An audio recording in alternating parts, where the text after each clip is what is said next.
5월 8일 주일 위로와 치유의 가정 예배를 드립니다. 다 같이 주님이 가르쳐 주신 기도를 드립니다. 하늘에 계신 우리 아버지, 아버지의 이름을 거룩하게 하시며 아버지의 나라가 오게 하시며 아버지의 뜻이 하늘에서와 같이 땅에서도 이루어지게 하소서. 오늘 우리에게 일용할 양식을 주시고 우리가 우리에게 잘못한 사람을 용서하여 준 것 같이 우리 죄를 용서하여 주시고 우리를 시험에 빠지지 않게 하시고 악에서 구하소서. 나라와 권능과 영광이 영원히 아버지의 것입니다. 아멘. 찬송가 220장 사랑하는 주님 앞에 찬송가 220장을 부릅니다.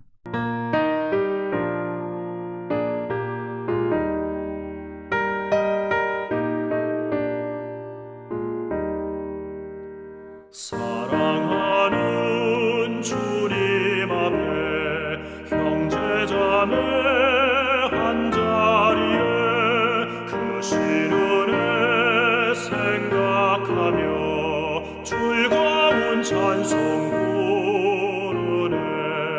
내 주 예수 본을 받아 모든 사랑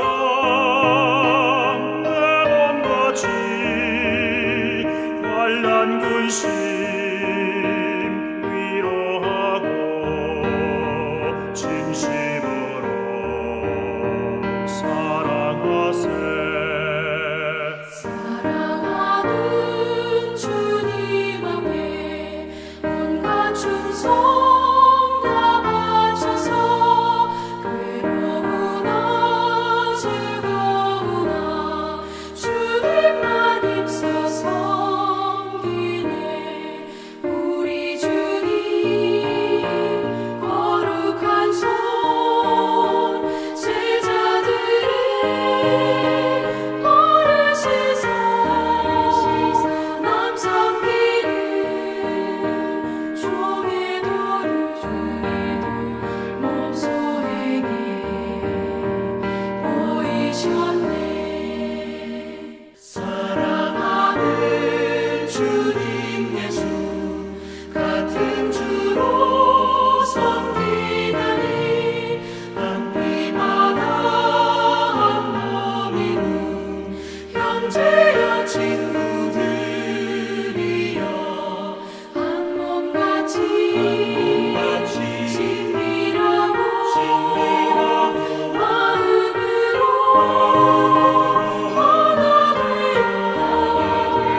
이 시간 우리에게 주신 하나님의 말씀은 사도행전 9장 36절에서 43절입니다.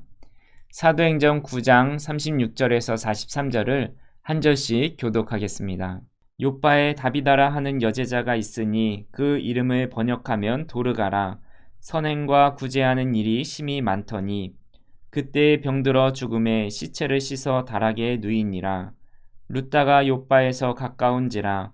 제자들이 베드로가 거기 있음을 듣고 두 사람을 보내어 지체 말고 와달라고 간청하여 베드로가 일어나 그들과 함께 가서 이르매 그들이 데리고 다락방에 올라가니 모든 과부가 베드로 곁에 서서 울며 도르가가 그들과 함께 있을 때에 지은 속옷과 겉옷을 다 내보이거늘 베드로가 사람을 다 내보내고 무릎을 꿇고 기도하고 돌이켜 시체를 향하여 이르되 다비다야 일어나라 하니 그가 눈을 떠 베드로를 보고 일어나 앉은지라. 베드로가 손을 내밀어 일으키고 성도들과 과부들을 불러들여 그가 살아난 것을 보이니 온 욥바 사람이 알고 많은 사람이 주를 믿더라. 베드로가 욥바에 여러 날 있어 시몬이라 하는 무두장이의 집에서 머무니라. 아멘. 학생들이 가장 받고 싶은 것이 있다면 좋은 성적표이고 학생들이 가장 받기 싫은 것이 있다면 나쁜 성적표입니다.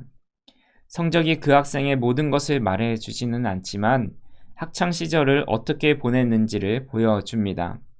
성적 여부를 떠나서 출석, 학창 시절의 기록 등을 보면서 좋게 평가된다면 성실하고 착실하게 학창 시절을 보낸 것이고, 반대로 출석률이 저조하고 폭행, 폭언 등의 기록이 있다면 학생으로서의 자세를 상실한 채 학창 시절을 보낸 것이라 할 수 있습니다. 학창 시절이 끝나면 성적표로부터 자유해질까요? 아마 우리는 죽어서 하나님 앞에 갈 때 인생의 성적표를 들고 갈 것입니다. 하나님의 제자로 그리스도인으로 잘 살았는지, 성실하게 하나님의 말씀을 잘 실천했는지 그곳에 기록되어 있을 것입니다. 그리고 죽음 이후에 주변 사람들로부터 어떤 사람이었는지를 평가를 받게 될 것입니다. 그래서 죽음은 가장 정확한 인생의 성적표다라고 말을 합니다.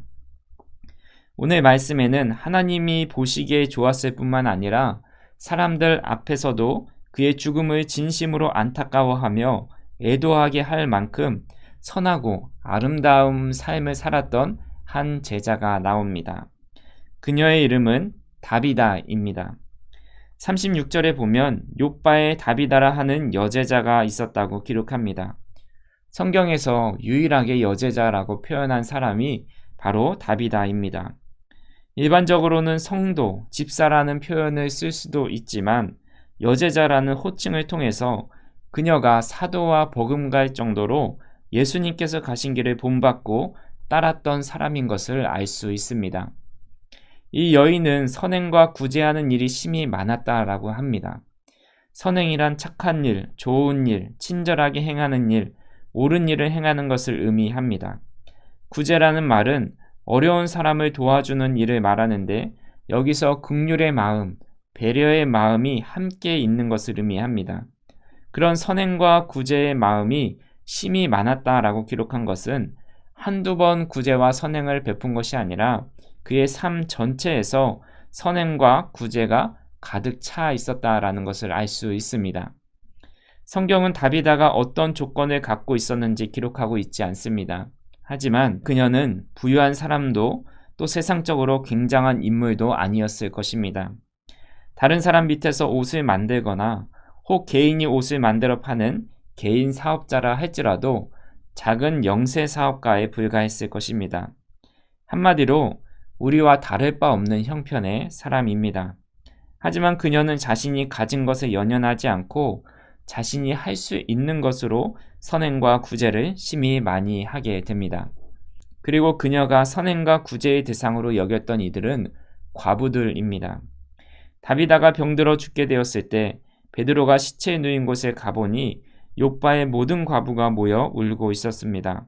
그리고 겉옷과 속옷을 보이면서 다비다가 자신들을 위해 만들어준 옷이라고 말을 합니다. 그 당시 가장 약자의 부류로 여겨지는 이들이 바로 과부입니다.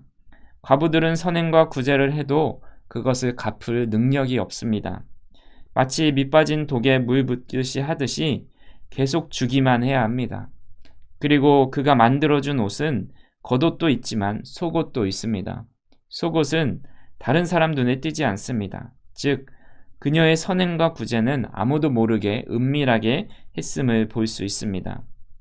예수님께서 구제를 어떻게 해야 되는지 교훈하셨는데 마태복음 6장 3절 4절에 이렇게 말씀합니다. 너는 구제할 때 오른손이 하는 것을 왼손이 모르게 하여 내 구제함을 은밀하게 하라. 은밀한 중에 보시는 너희 아버지께서 갚으시리라. 이런 예수님의 가르침대로 구제했던 사람이 바로 다비다입니다.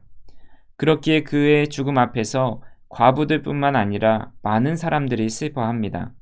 그리고 혹 병든 자를 고친 베드로 사도가 그녀를 일으키지 않을까 하여 베드로를 급하게 불러옵니다. 베드로는 사람들을 다 내보내고 무릎을 꿇고 기도합니다. 그리고 시체를 향해 다비다야 일어나라 하니 다비다가 눈을 뜨고 일어나 앉습니다. 그리고 사람들이 그 모습을 보고 많은 사람들이 예수님을 믿게 됩니다.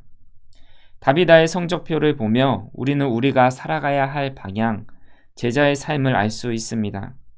하나님의 속성이자 성경의 중심 메시지, 예수 그리스도의 십자가 사건으로 완성된 가장 귀한 가치, 바로 사랑하는 삶입니다. 하나님께서 우리를 사랑하셨듯이 우리도 이웃을 사랑하며 그 사랑을 실천하는 것입니다. 요즘 같은 시대에 무엇으로 예수님을 전하고 하나님의 영광을 나타내겠습니까? 하나님이신 예수께서 이 땅에 인간의 몸을 입고 낮아지신 것처럼 우리도 낮아지고 낮아져서 하나님의 사랑을 나타내 보여줄 수 있는 참 제자가 되었으면 좋겠습니다. 그리고 다비다가 죽었다 살아나는 은혜를 받은 것처럼 하나님의 사랑을 실천하는 자들에게도 이런 하나님의 은혜가 동일하게 임할 것입니다. 하나님의 사랑을 품고 선행과 구제하는 일에 힘쓰는 저와 우리 성도님들이 되시기를 주님의 이름으로 축원합니다. 함께 기도하겠습니다. 하나님의 사랑을 품고 선행과 구제에 힘쓰게 하옵소서. 함께 기도합니다.